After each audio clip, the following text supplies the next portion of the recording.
Hi everyone, আসসালামু আলাইকুম। Nipa Akter blogs থেকে সবাইকে ওয়েলকাম জানাচ্ছি আরেকটি নতুন ভিডিওতে। তো বন্ধুরা, তোমরা দেখতে পাচ্ছ আমি গরুর কলিজা পরিষ্কার করে ধুয়ে তারপরে সিদ্ধ করে নিয়েছি।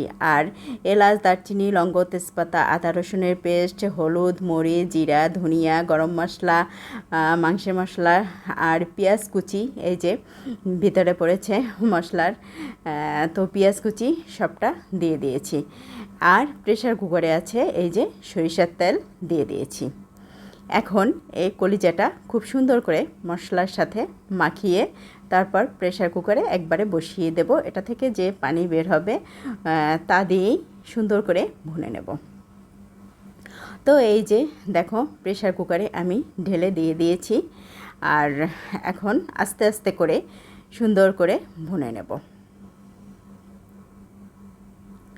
তো গরুর কলিজা খেতে কিন্তু ভালোই লাগে। তো রান্না করতে একটু ঝামেলা আছে, কারণ কলিজাটার ভিতরে প্রচুর পরিমাণে ব্লাড থাকে। তো সেটা অনেকবার ধুইতে হয়, সিদ্ধ করতে হয়। তো এই যে দেখো, ভোনা ভোনা হয়ে আসছে। তো এখন আমি কয়েক টুকরা আলু এর ভিতরে দিয়ে দেব।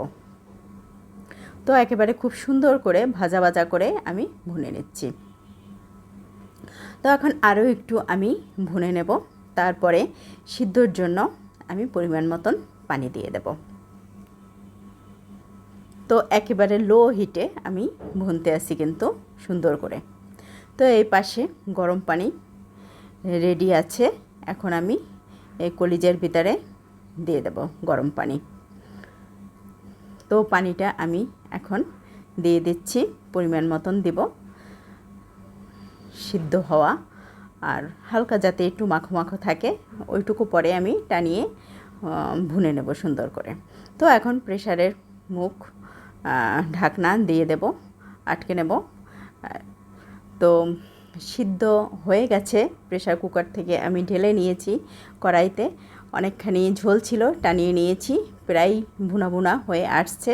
এখন আরেকটু ভুনে আমি নেব, তারপরে চুলাটা অফ করে ফেলব। তো এই হলো ফাইনাল লুক। তো গরুর কলিজা ভুনা খেতে দারুণ হয়েছিল।